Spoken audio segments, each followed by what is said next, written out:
ప్రియమైన వారలారా, యేసుక్రీస్తు నామమున మీకు నా శుభాకాంక్షలు. ఈ దినం ఎలా ఉన్నారు? బాగున్నారా? సంతోషంగా ఉన్నారా? ఎల్లప్పుడూ ప్రభువునందు ఆనందించుడి. ఆయన ఉన్నారు కదా, మిమ్మల్ని చూసుకుంటారు. ఈ దినం ఏ సమస్య మీకు ఏదో ఒక కొరత కలిగిందా? దీనికేం చెయ్యాలి, దానికేం చెయ్యాలి, పిల్లల కొరకు ఏం చెయ్యాలి, వివాహ కార్యం కొరకు ఏం చెయ్యాలి, బిజినెస్కు ఏం చెయ్యాలి, సేవకు ఏం చెయ్యాలి, ఏదో ఒక కార్యము మిమ్మల్ని బాధించే ఒక విషయము, ఓ కార్యము మిమ్మల్ని దుఃఖపరుస్తున్నదా? దేవుడు ఉన్నారు కదా మీకు, ఆయన ఏం చేయగలరు అని అనుకుంటున్నారా? 34వ కీర్తన 10వ వచనములో భక్తుడొకరు చక్కటి ఒక కార్యమును చెబుతున్నారు. యెహోవాను ఆశ్రయించు వారికి ఏ మేలు కొదువై ఉండదు. మీరు దేవుని ఆశ్రయించుచున్నారా? కొరత ఉండదు, ఏ మేలు కొదువై ఉండదు. దేవుడు వాక్కునిచ్చారు కదా, సింహపు పిల్లలు లేమిగలవై ఆకలిగొనును. సింహము అడవికి రాజు కదా, సింహము గర్జిస్తే ఇతర మృగములన్నీ వణికిపోతాయి. సింహం అంటే అది గంభీరంగా నడిచి వస్తుంది. దాని పిల్లలు, సింహపిల్లలు ఏం చెబుతాయి? మేము సింహపు పిల్లలము, రాజు యొక్క బిడ్డలము అని చెబుతాయి కదా. సింహపు పిల్లలు నడిచేటప్పుడు కూడా గంభీరంగా ఉంటాయి. అయితే వాటికి ఆహారం కొరకు ఏం చెయ్యాలి? తల్లి సింహం వెళ్ళి వేటాడి ఆహారమును తీసుకుని వస్తుంది. కనుక ఆ పిల్ల, నాకు తల్లి ఉన్నది, తండ్రి ఉన్నారు, నాకు ఆహారం కొరకు కొదువ లేదు, ఆహారం దొరుకుతుంది. ఆ పిల్లలు తన తల్లిదండ్రులను ఆనుకుని ఉన్నందున ముఖ్యముగా తల్లి సింహమే వేటాడి తీసుకువస్తుంది. ఆ విధంగా వేటాడి తీసుకువచ్చి పిల్లల్ని ఏదీ కొరత లేకుండా చూసుకుంటుంది.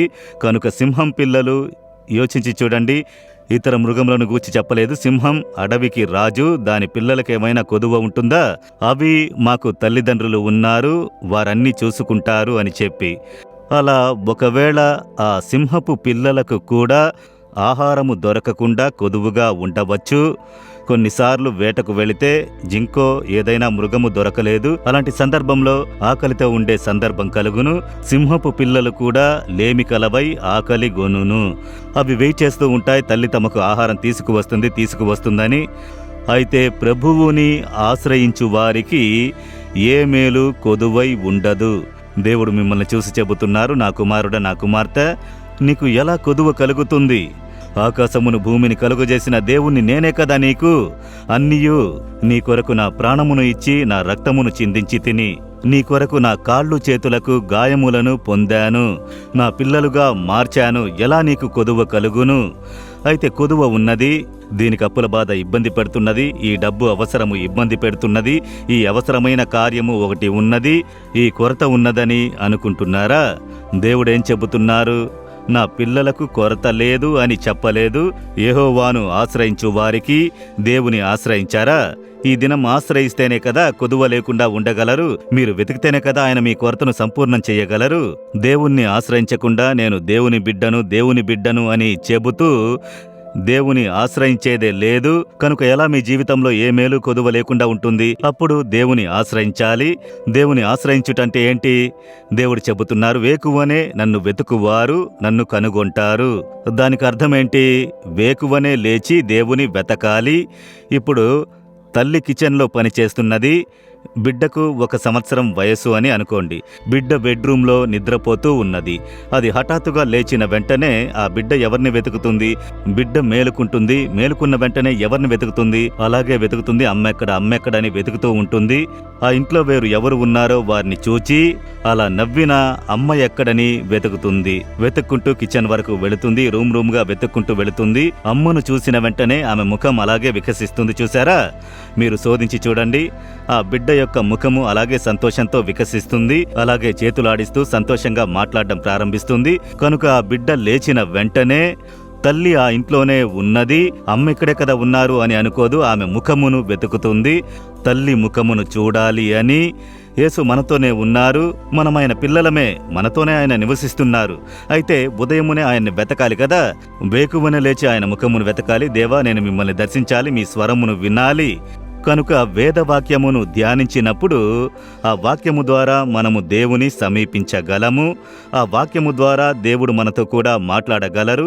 మనము కనిపెట్టుకుని అలాగే ప్రార్థన చేయనప్పుడు, ఆయన్ని స్తుతించినప్పుడు ఆయన ప్రసన్నత మనల్ని నింపును. అప్పుడు ఆయన్ని చూడగలము.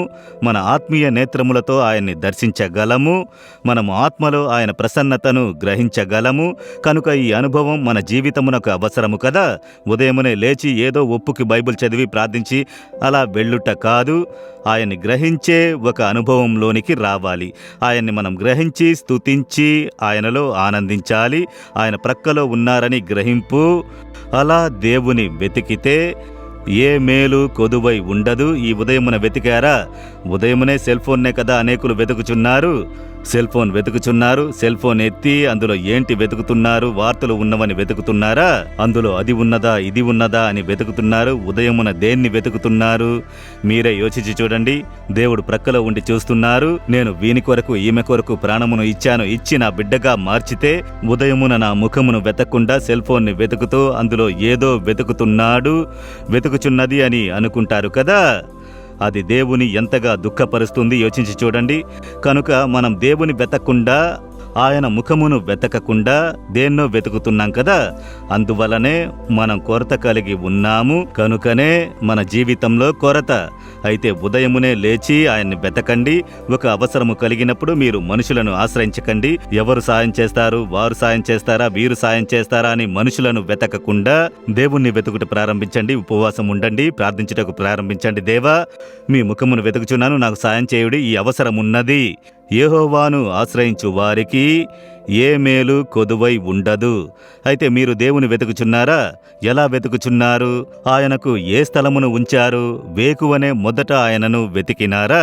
మొదటిగా సెల్ ఫోన్ను వెతికి అందులో ఎవరినో వెతికారు కదా. తర్వాత దేవుడు చూస్తారు, నాకు 2వ స్థానమే కదా నీ ఉంచావు అని. నేను నీకు ప్రథమ స్థానమునిచ్చి నా బిడ్డగా చేసుకొని నీ కొరకు మరణించి నిన్ను నా అరచేతిలో చిత్రించుకొని ఉన్నాను. నీవు నాకు ప్రథమ స్థానం ఇవ్వలేదే. కనుక దేవుడు వాటన్నిటిని చూసినప్పుడు ఆయన హృదయం దుఃఖపడుతుంది కదా. యోచించి చూడండి. కనుక ఏం చెయ్యాలి? దేవా, నన్ను క్షమించండి. మీ ముఖమును నేను వెతక్కుండా వెళ్ళాను. మీకు ప్రథమ స్థానం ఇవ్వలేదు. నన్ను క్షమించండి. ఇక మీదట మీకే ప్రథమ స్థానము. మిమ్మల్నే నేను మొదట వెతికెదను. నా ఆత్మ మిమ్మల్ని వెతుకుచున్నది దేవా. నా పూర్ణ హృదయముతో మిమ్మును వెతుకుచున్నాను అని దేవునికి సమర్పించుకొని చూడండి. ఈ దినమే మీ కొదువ తీరును. ఈ దినమే అది ఏ కొరతైనా అది కొదువ లేకుండా యేసు ఒక అద్భుతమును చేయుదురు. ఏ మేలు కొదువై ఉండదు. మీ కొరత సంపూర్ణమగును. విశ్వసించెదరా? నేను కొరత లేకుండా సంతోషముతో ఆనందంతో ఉండుటకు కారణమేంటో తెలుసా? ఎన్నో అవసరాలు ఉన్నాయి. నా వ్యక్తిగతముగా అవసరమున్నది, కుటుంబమునకు అవసరమున్నది, సేవకు ఎంతో మంది ఉన్నారు. 400 మందికి పైగా సంపూర్ణ సేవలో ఉన్నాము. ఇంతమందికి అవసరములు ఉన్నవి. అయితే దేన్ని గురించి దిగులు భారము లేకుండా ప్రభు చూసుకుంటారన్న సంతోషముతో ఉండుటకు కారణమేమిటి? ఏ రోజు కూడా ఈ అవసరము ఆ అవసరమని చెప్పి స్తంభించిపోయినది లేదు. అలాగే దుఃఖపడి కలత చెందింది లేదు. ఎలా ఉండగలుగుతున్నాను? నేను ప్రభువుని మొదట వెతికినందున ఆయన ముఖమును వెతుకుచున్నాను. ఆయన యొద్ద నా వాంఛను చెబుతున్నాను. ఆయన చెబుతున్నారు, నా కుమారుడా, భయపడకు, నేను చూసుకుంటాను, నీవు నీ పరిచర్యను చేయుము. అదే యేసు. అందుకే ఆయనతో నడవాలి, ఆయనతో జీవించాలి అన్న అనుభవంలోనికి రండి అని మీకు నేర్పించుచున్నాను. మీరు ఆ అనుభవంలోనికి రండి. ఈరోజు చెప్పండి, హృదయంలో చేపెట్టుకుని, దేవా, మొదట మిమ్మును వెతక్కుండా ఉన్న పాపమునకు క్షమించండి. మీ ముఖమును వెతక్కుండా నేను మిగతా కార్యములను గమనించుచున్నాను, క్షమించండి. ఇక మీదట ఉదయమే లేచి మీ ముఖమును వెతికెదను, మీతో మాట్లాడెదను. మీ స్వరమును నేను వినాలి, మీ ప్రసన్నతను గ్రహించాలి. నా కొరతలన్నీ మీరు తీర్చెదరు.